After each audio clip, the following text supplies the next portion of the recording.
Which ones are unit vectors, t, n, or b? T is a unit vector, and so is n. T and n are unit vectors. Is b?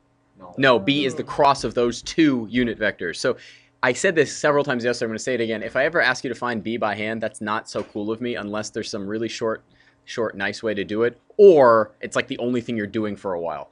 Is this kind of messy? Yeah, absolutely. So what did she do here? Let's take a look.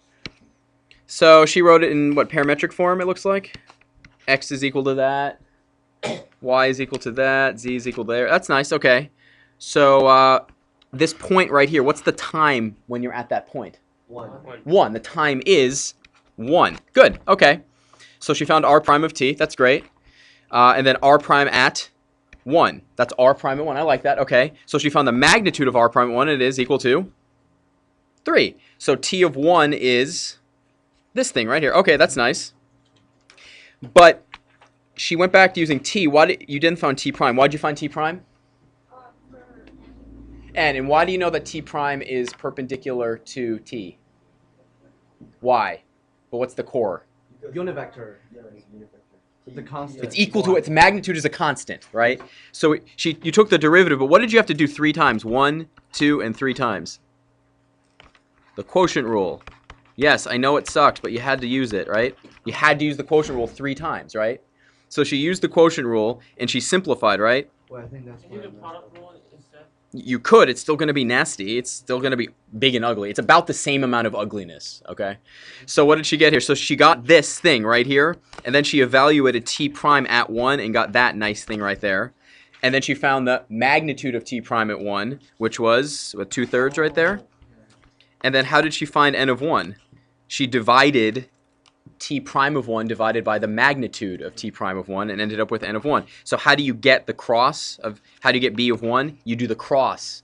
Now this right here, when I do it out, how do I usually do it out? I do like the 1, 1, 1 thing. Is it possible to do it in your head? Yeah, just this thing right here. Be careful. Be careful. Please be careful. Here's the thing. The binormal vector is the cross of t and n, right? It's cross of t and n. Actually, they define it as t cross n, not n cross t? Yeah, they define it like this. They switch those around. Okay. So if you switch the order of the cross, what happens to all these values? Negative. Yeah, so I think it's really going to be, we can check it. 2/3, comma, 1/3, negative 1/3, comma, negative 2/3. I think because this is how the book defines it in terms of operations, not really, because you could use that to define the osculating plane, right? You now have the normal vector to the osculating plane if you have the binormal vector. Let's check to see what the book says. 2 planes are parallel if what? If their normal vectors are what? Parallel.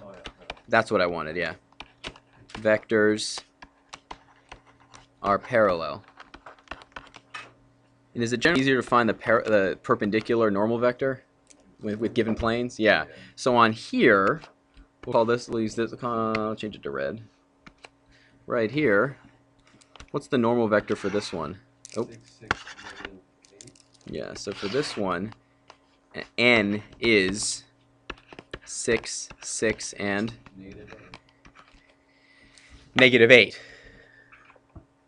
The normal vector of that plane. And it says of what point on the curve is, on that curve is the normal, what's perpendicular to the normal plane? What? What's perpendicular? The what? T of t. Or just r prime, right? We're interested in directions now. Do we care about magnitude at this point? No, we do not care about magnitude at this point. So look, we have 2 things. We want is at what point on the curve is the normal plane parallel to that plane? So what is perpendicular to the normal plane? Perpendicular to normal plane equals r prime of t, right? It is, yeah. So can we find r prime pretty easily? Yeah, so r prime of t is going to be 3t squared, comma, to the 3rd. And we want to have those be parallel to each other, right? So two vectors are parallel if what? Same proportion. They're proportional to each other. They're proportional to each other. So what should we do to play around with this? The first two are the same, are equal to each other. Well, for example, could I change the magnitude? Does that change the direction? No. No. So could I make this? Is this the same direction? So I could make it 6t squared, comma 6, comma 8t what? Cubed. Is that cool?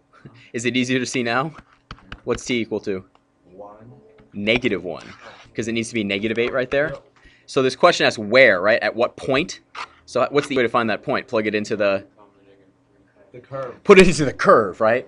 Put it definitely into the curve. So the -1, point is going to be -3. -3 and I don't remember the I don't remember it either actually. And what? 1. Is that a pretty cool problem? That's a great problem. Very good. I like that one. That was pretty cool. We happy about that one? And it's clean. It's clean. Now here's the thing. These questions, especially multivariable calculus, this holds true with any math class. Some questions are very easy when you know how to do them, right? But here's the thing. You get used to that maybe in algebra 2, like you know to factor, you have a system for factoring. You have a system for polynomial long division, right? So if you know that system, the questions aren't that hard. The thing about math, as you go on, finding out what the right thing to do is that always easy? No. On these, is it really easy to make these much harder than they are? I mean, think about that. Did we do anything too deep right there? No. No, not at all. Nothing too deep. But could we have meandered around and tried to find equations of binormal vectors and things? Ooh, we could have. Would that have been painful? Yes. Seeing equations like that, how does that make you feel when you see things like that? Easy. Yay! Velocity! Measurement of the rate of change of position. In this case, our position is going to be defined by space R of curves. t. R of t, right? So if R of t, here's the space curve. The little glowing tip of my finger here is going wee. Yay! Underneath, it's not even coming up. Can you find the velocity? Yeah. Sure. Can you find the what is speed going to be equal to? The magnitude. Magnitude of the velocity. Yeah. All right. Magnitude. All right. Okay. So how about you pick right now? Example 1, 2, or 3. Do you want to find the velocity, speed, and acceleration of 1, 2, or 3? Which one do you want to do? 2. 2. T to the T plus 2 e to the T. That sounds right. Let me just do it out first. So what do we end up with? Actually, someone show me your work. Anybody got it? Yeah, v of t is the what? Velocity, right? And what does this say? V of t is equal to what? What is v t naught? What does that mean? It's v. At time 0. Like the initial velocity plus, what does this mean right here? Change in velocity. The change in, Acceleration. well, it's the sum of all the changes in acceleration from time equals 0 to time equals t. So this right here, the velocity times t is what the velocity was at the beginning plus the net change in velocity. This is the, It's finding out final velocity. yes, correct. And likewise, your position at time t is your initial position plus your net change in position, which is what? Yes, exactly. What is that, Danny? Displacement, yes. If I went 10 miles that way and 10 miles back, what's my displacement? 0. 0, right. I could go a billion miles an hour and then come back down to 0 miles per hour, and overall my displacement is 0. So if I want my current velocity, it's your initial velocity plus the displacement of velocity. This is ringing bells. You Yes. remember those particle problems with one-dimensional path of the object. What does that blue t vector represent? That's the unit tangent vector at that specific point. This is the unit tangent vector right there. What does the blue n vector represent? Unit normal vector. The principal unit normal vector. How many normal vectors are there? An infinite number. How many unit normal vectors are there? An infinite number of them. How many principal unit normal vectors are there? 1. What does a represent there? B. That's the acceleration of the particle at that point. That is the acceleration of the particle at that point. Well, hold on. Just based on this picture here, look at what the particle is doing. What is the particle doing at this point? It's turning to the right. So the acceleration better be pulling it over towards the Center. center, yeah, towards the right. If I had this acceleration graph going, say, this way, which way the particle going to turn? To the left. This magnitude right here, this acceleration, what plane are we on right here? What's that plane called? T and Oscillating. The osculating plane. It's the plane that kisses. It's at that specific moment. That plane contains both t and n. So the acceleration vector lives on the plane that contains t and n. Are we okay with that so far?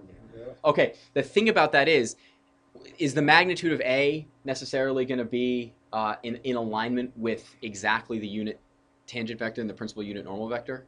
No. No, it could be a lot bigger. It could go out here. So what they're saying right here, they have this right here. This is the I just lost the word in my head. The tangent component of the acceleration vector. What's this?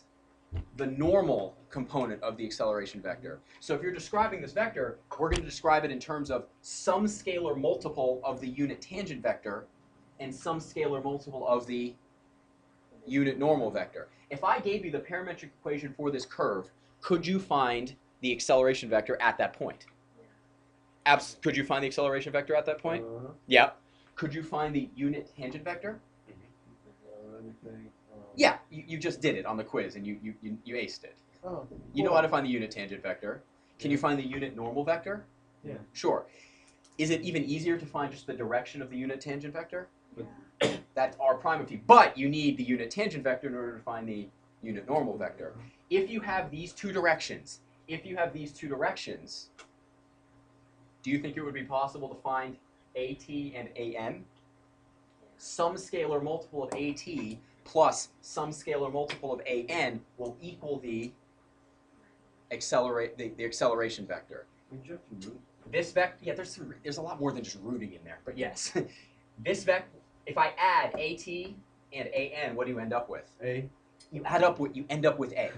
That's correct. If you add them together, you end up with A. Are you okay with this notation? What's here? Now, once again, Yes. what plane are we in right here? What plane is this? Oscillating. The osculating plane. The acceleration vector lives inside the osculating plane. Are we okay with that? Okay. So let's actually try